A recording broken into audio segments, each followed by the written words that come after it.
first slide mentions something very important in terms of a principle. We want to get information out to you all as soon as we can, and that's what we're doing today. But we also recognize that final approval is still pending from CMS.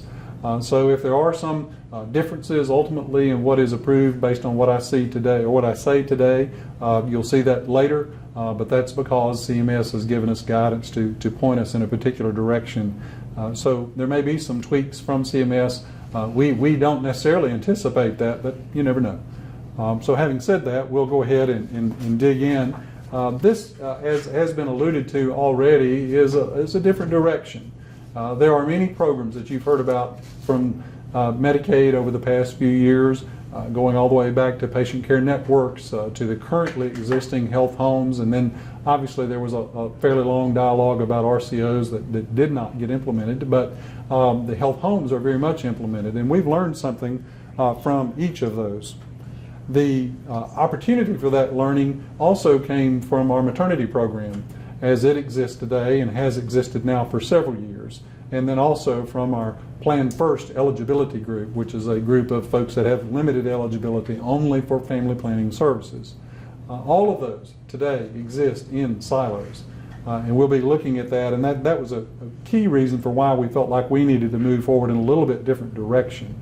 The new entities, as we're calling them, are patient or PCCM, primary care case management entities. I'm going to refer to them as networks, just for simplicity. So you'll hear that as we go through the presentation. There'll be 7 new regions. Medicaid has various regions for different types of programs that we have, and the different programs have different regions designed. What we hope to do is coalesce that into where there are only 7 regions. And the 7 regions you'll see a little bit later on in today's presentation. But we definitely want to get down to what does this mean for providers. We want to look specifically at that because I know that's what you all are here for, and that's what you all are most interested in. So just to highlight a few things about that, though, there will be a new opportunity to earn bonus payments for achieving certain quality-related goals that you'll hear about in a little more detail a little bit later. Also, if you have been receiving bump payments, we're probably not going to refer to them as bump payments in the future, but they'll be similar enhanced payments. Don't anticipate them being any less than what the bump payments are. But if you've been participating with Medicaid and have been receiving those bump payments, then you'll have an opportunity to receive enhanced payments in the future going forward if you obviously participate with Medicaid, but also if you participate with the ACHN entity or the network that exists for your region. So we'll continue to move forward and look at, again, a little bit more specifics. There are changes. There are things that are going to be different in this new program from what you've experienced today. And I think it's important to point out those changes, but I think it's also important to point out that for several years we have heard various concerns about the existing program, complications, difficulties, reassignment issues, people falling on and off panels when they shouldn't fall on and off panels, and a variety of other issues associated with the current system that we think, although the new system is going to be different and will have different issues, it will at least solve some of the issues that you deal with today. For example, going forward in the future, you won't be required to manage a panel of assigned patients. That's going to be different. We'll look at that and get into detail about that in a little bit. You will have social workers and nurses who will be available to you to help you with managing those more complex patients that perhaps have some social issues or need further training or instruction that they might be able to help you with. And more patients will actually be eligible for those sorts of services as opposed to today where the health homes are primarily paid for certain individuals with chronic conditions. They can work with more than just those, but they're paid for those. And a lot of times what we see is their efforts are primarily focused on those with chronic conditions. In the future world, there won't be that sort of payment based on chronic conditions. It'll be broader in its expectations, so there'll be a broader set of responsibilities to work on. So One of the other things is if you are a primary care provider, you're going to have the opportunity to see patients regardless of where they live. Now, in today's current Patient First program, there actually is a limitation of 75 miles, and I recognize people do move and things do change. You're not going to have that limitation in the future. Also, there will be a referral required, but only for certain medical specialties, and we'll get into a little bit more of that detail in a little bit. Now, a big concern that a lot of folks have had is about an EPSDT program. EPSDT is a federal requirement. Certainly, that will be an ongoing aspect of this program. There will still be the need for EPSDT referrals, so you will not see that change. And now the mechanics may be adjusted, may be adapted, but the eligibility, the services that are available, those sorts of things will still exist in the future world. Now, why? Why even go to this approach? And let's look at a little bit about that and try to give you a few more specifics as we drill down a little bit more into this new program. So the ACHN approach, again, looks at the care management efforts that we've had in the past and says, well, it hadn't been what we needed in the sense of everything that we needed. There have been some issues regarding synchronization between the programs and having them get out of the silos that they've been part of in the past. We certainly want to see some of that broken down. Now, let me explain to you with some just a straightforward sort of example of what I mean when I say those sorts of words. So I want to show you what we call the red baby slide.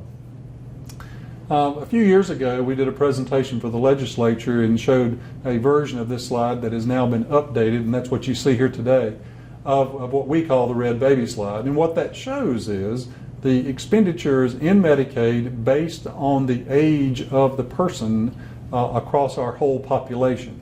So those individuals between 0 birth and age 1, that's the spike you see on the far side of this particular graph. And what that means is that for that age group between 0 and 1, the spending that we do far outstrips any other year of age of the eligible people that we cover. Obviously, birth outcomes, complications associated with birth, all the different things that you can see in that first year of life contribute toward that spike you see. Today, all of the programs that affect that spike are siloed.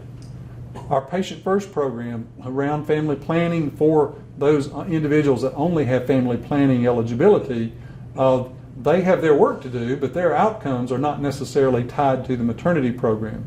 The maternity program today, they have their work to do and responsibilities to do, but their outcomes, i.e. what happens in that first year of life, doesn't really affect their structure or their payment per se. Obviously, a lot of good people working in both of those programs doing diligent work, but structurally they're not tied together. So the Plan First program not really tied to the maternity program is not really tied to the Patient First program. So the change we're talking about is going to tie those things together, where a single entity in a given region will be responsible for case management all across that spectrum of care. And we think that's an important part going forward, an important step going forward. So let's look a little bit at the ACHN operations, a little bit more about how they might actually function and some of the roles they'll be fulfilling. So they have a statewide operation in the sense of there are 7 regions. Each region will have its own network, but there are 7 regions that we fully anticipate each region having a network.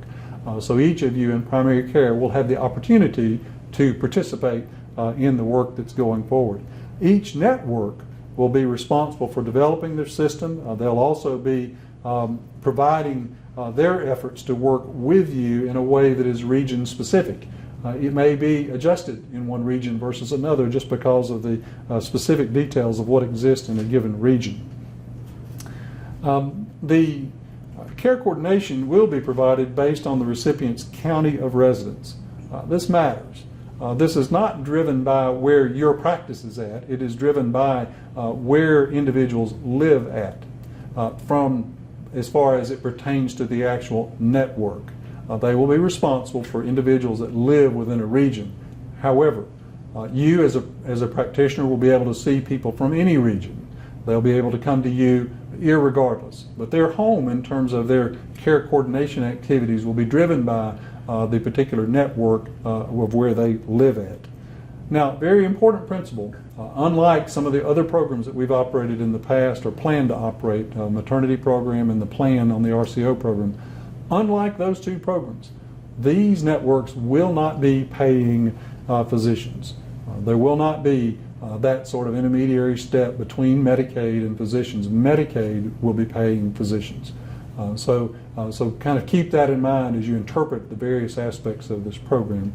Let's look at the next slide. And the next slide talks a little bit about sort of the as-is program. And what I mean by that is, I just mentioned we're going to have 7 regions, 1 entity per region. Well, today we have 12 maternity regions. Actually, we have 14, but we have 12 that are fully functioning right now. We have 6 health home programs. We also have the ADPH staff associated with the Plan First program. All of those are separate issues. All of them represent a different type of complexity that we hope will be unified in this network methodology going forward. And not only unified, but incentivized. We plan to incentivize this system across the board, not only physicians, I mentioned that earlier, and we'll be getting into that in more detail in a bit, but also the entities themselves will be incentivized, not to cut costs, but to improve quality. So we think it'll really be an opportunity to step forward. Referrals, sort of like today, referrals to the network can come certainly from the physicians, but they can come from other people also, much as exists today with the health homes. All the maternity patients are going to be prioritized in terms of being care coordinated. Obviously, they will continue to be a population heavily managed as much as they are today. These sorts of services can be provided in a variety of places, much as they are today. Some might be in a physician's office, some might be in a public health facility, some might be in the home or some other place that is acceptable for the entity to work with the patient at. Now, let's talk a little bit about the actual participants in terms of the clients that will be part of this program. Currently, our Patient First program has hundreds and hundreds of thousands of people. Approximately 650,000, depending on which month and day you look at things. We have a lot of individuals that are part of the Patient First program. However, we also have a fairly large population, 30, 40,000 in our maternity program at any point in time. When you include those that are purely with the maternity contractors and those that exist outside the maternity contractors and add them all together, it's a large population. Also, our Plan First waiver, those individuals, 70,000 or so, it's a sizable population. Again, that varies depending on which month you're looking at. But those are the individuals that will fall under the care coordination of these regional entities. Okay, let's look a little bit more in terms of the actual services the entities will do. Certainly, they'll be doing screening of trying to help identify which individuals would best benefit from their activities. Medicaid will be part of that process. In terms of providing data and information, the networks will be looking at that data and information and helping prioritize who might best benefit from their activities. Also, these entities will assist our recipients in terms of transportation. We know that's a problem. We recognize the value care coordination can bring to that, and we hope that we will see that happen in these entities, and that'll be a requirement for the networks under their contracts. The recipients may need help in terms of making appointments, also in terms of keeping appointments, and that'll be part of their work, facilitating referrals and helping you all with that because of all the different aspects that can happen with care. This will be a very important issue in terms of helping you to manage the visits and numbers of visits that get utilized. We very much want you to utilize the networks in terms of helping to manage the patients and making sure that their appointments are used in appropriate numbers at appropriate places. And then obviously educating and assisting recipients in other ways about medications specifically and treatment plans. Now, the most appropriate setting is important. Hopefully they can help with that sort of education, recognizing individuals clearly may still make decisions that we might think are not appropriate. We certainly want the care coordinators to work with them to make sure they're aware of their options and hopefully be able to facilitate better choices. We also know that there can be better communication across the spectrum, not only the patient with you as primary care, but also across the spectrum in terms of behavioral health, in helping facilitate the communication that occurs with behavioral health providers, primary care physicians, and the recipients. And then obviously identifying other local community services. Care coordinators can help with that. Let's talk a little bit about the referral process. I know there's been a lot of information out there, and occasionally we hear stories that are accurate, occasionally we hear stories that are inaccurate. Let me try to clarify some of the aspects of this particular program. Certainly, I mentioned earlier, and I want to mention again, we're going to get away from the panel system, where you have a signed, a set group of people. Even if you never see them, they're still on your panel. We want to get away from that and have a different approach. Today, in some situations, some of you actually have to make some primary care referrals, and we're going to get away from that need. You will also see that if there is a nurse practitioner or a physician's assistant within a primary care group, you don't need to make a separate referral for them to see your patient. They're part of your group. And then the EPSDT referral process, again, we may have some mechanics that change, but a lot of that program will remain the same in the sense of we know it's a federal requirement. There will be EPSDT coverage. And certainly for those that are in the childhood age range, that actually helps you with managing the visit limit also in terms of being able to see people and provide more care. Okay, now specialists. A concern I've heard more than once from folks is, well, these patients are just going to run all over the place and see all sorts of specialists, and they're not going to get a referral. Well, that's not correct. The specialist will not get paid if they do not have a referral from a primary care physician to see the recipient. So it will be a requirement for nearly every specialist that you're aware of today that requires a referral. They will require a referral in the future. What will be different is they might be able to get it from more than just one place. Now, the nurse practitioners, the PAs that work with those specialists, they will require referrals. If for somehow that becomes a question, yes, those offices will need to have a referral. Now, there might be a situation, because there's not a panel, that there might be an individual who doesn't know who their primary care physician is, and the specialist would not know who to contact to get a referral. In that situation, they will be able to contact the network, and the network will be able to help facilitate that process. And so that'll be an option that'll be out there also going forward. Show me the money. Money's always an issue, and we totally understand that. It is for everybody, and we want to make sure that we've reviewed with you all some of the specifics around how the payment methodology could work in this situation, and how you all might be held whole in this as you go forward. And I think that could be very encouraging and hopefully reassuring to you. First of all, we've taken pretty great pains in this methodology to try to align our incentives such that the incentives that primary care physicians have are very, very similar to the incentives that the networks have. Same for maternity providers. Today's presentation is not focused on maternity. We'll have a separate presentation for them, separate discussion for them, but we'll talk about how their incentives are aligned also with the network's particular incentives. Now, payments for these bonus or incentive payments will be made quarterly. Now, this is where you need to think ahead in terms of your sort of cash flow planning. Today you get a per member per month payment. Once a month you get that additional check in addition to your fee for service payments. In the future, that'll be transitioning to a quarterly payment. Now, there are reasons for that, just in terms of things we'll talk about in just a minute, but the time to sort of plan and strategize for that is now. It's not going to be next quarter, it's probably not going to be the quarter after that, but somewhere early next year is what our hope is. Maybe end up being the middle of next year. We'll begin to transition to this. So please go ahead and think about that and relative to your financial planning for the coming year. Let's dig a little bit. It says here we've structured this to keep the PCPs whole during transition, and we have done that. Now let me talk to you a little bit about how we're going to do that. This is a full breakout in terms of all the different levels of payment. And you'll see that, and we're going to kind of talk briefly about that, and then we're going to dig into the details behind it. As you can see at the very bottom is the basic fee-for-service payment.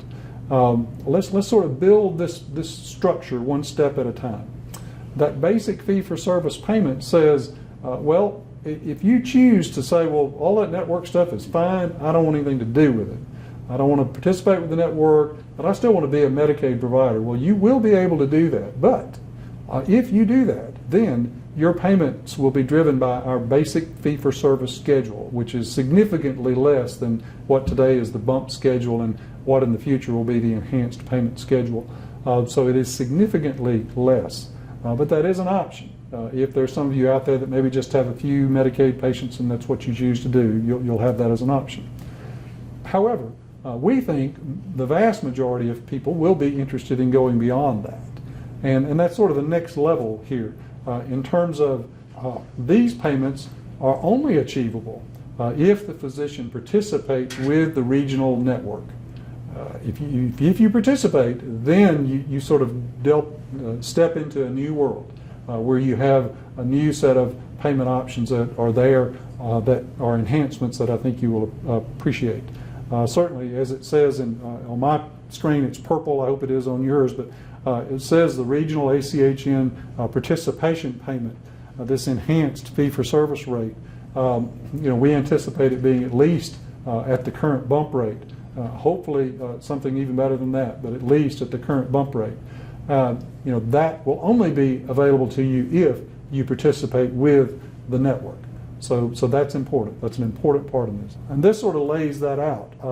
Again, that first bullet, participation with the network, is very important.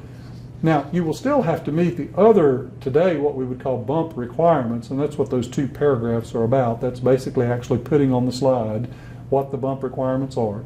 So if you meet the currently existing bump requirements and you participate with the network, then you will be eligible for these enhanced payments in the future. These are the other parts of what does it mean to participate with the network. It's one thing just sort of say, well, I participate with the network. Well, let me give you some specifics about what that means, what that actually looks like.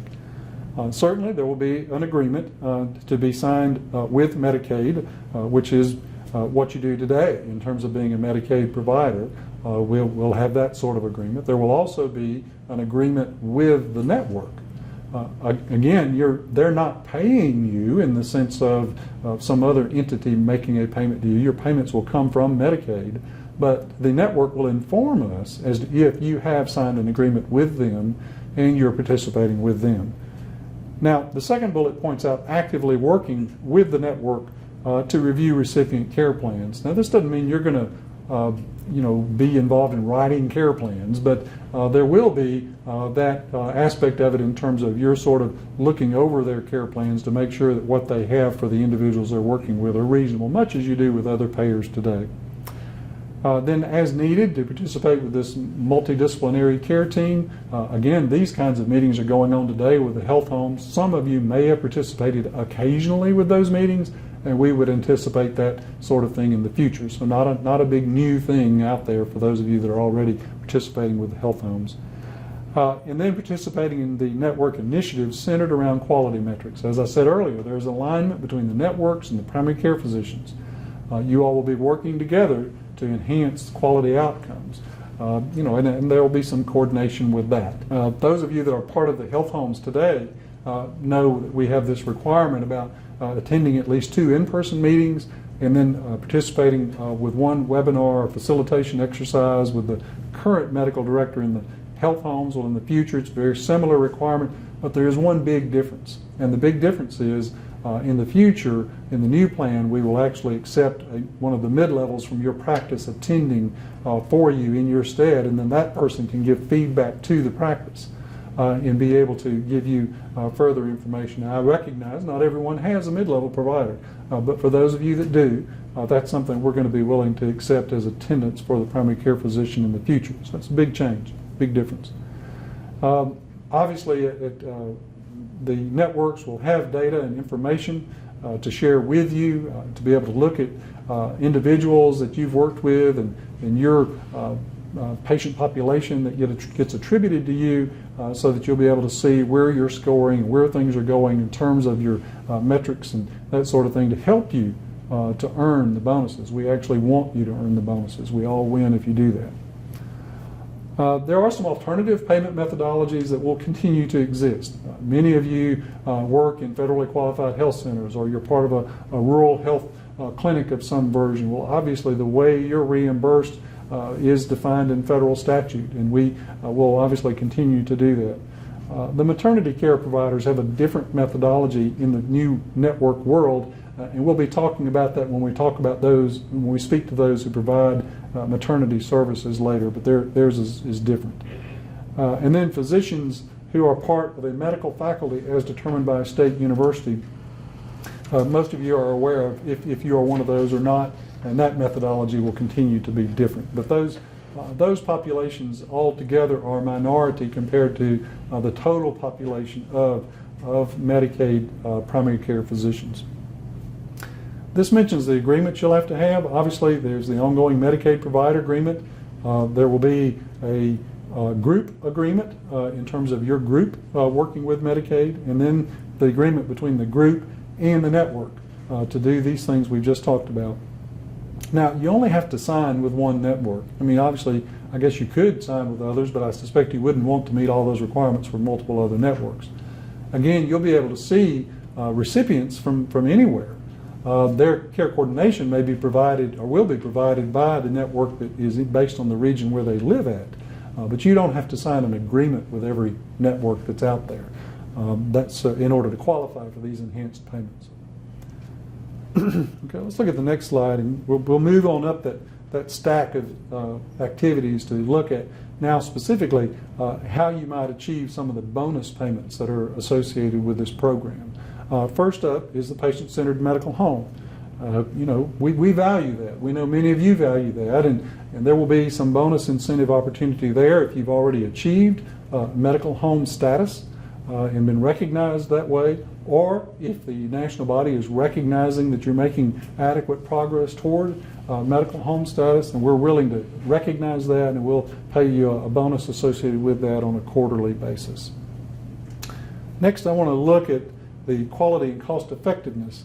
Those particular parts of the stack that we're looking at in terms of payment have to be based on a population of payments. Well, I said, well, you don't have a panel, so how do we do that? Well, you have to have patients attributed to you, an attribution model. Blue Cross uses an attribution model. Those of you that are involved in some Medicare Advantage sorts of plans are maybe perhaps familiar with attribution models. So these kinds of methodologies are out there, exist, and we'll be utilizing something like that in Medicaid. We want to spend a little bit of time talking about that, though, because we want you to understand a little bit about attribution in the sense of, we're going to be attributing individuals, recipients, to you or to a group practice situation, and then based on things associated with that, we will see the calculation of these particular bonus payments. So a score will go along with that particular attributed group, and that will apply to how your cost effectiveness and bonus payments for quality are specifically calculated. Obviously, the providers with the high scores in terms of the attribution will be the ones that are attributed to that patient. It's going to look at things like particular, who had a more recent claim. I mean, if somebody had a claim 3 years ago, that probably shouldn't count as much as somebody who has seen someone more regularly in the past month or two. So that'll be important. How recent was the claim? And we're also going to look at preventive visits. If you're doing well child visits, we think that's a pretty good indicator that you're kind of home base for that child. So those are going to carry a certain weight that'll be used in generating this calculation. And then the recipients will be attributed to a particular group every quarter. Then these calculations will be made, and it'll be updated quarterly because these things may change as individuals move around. So you get the cost effectiveness block. Now let's dig a little bit more about the cost effectiveness. These are risk-adjusted payments. I point that out because it's such a critical factor. We recognize that different practices attract perhaps different patients or through the luck of the draw or whatever, you end up seeing individuals with different levels of acuity.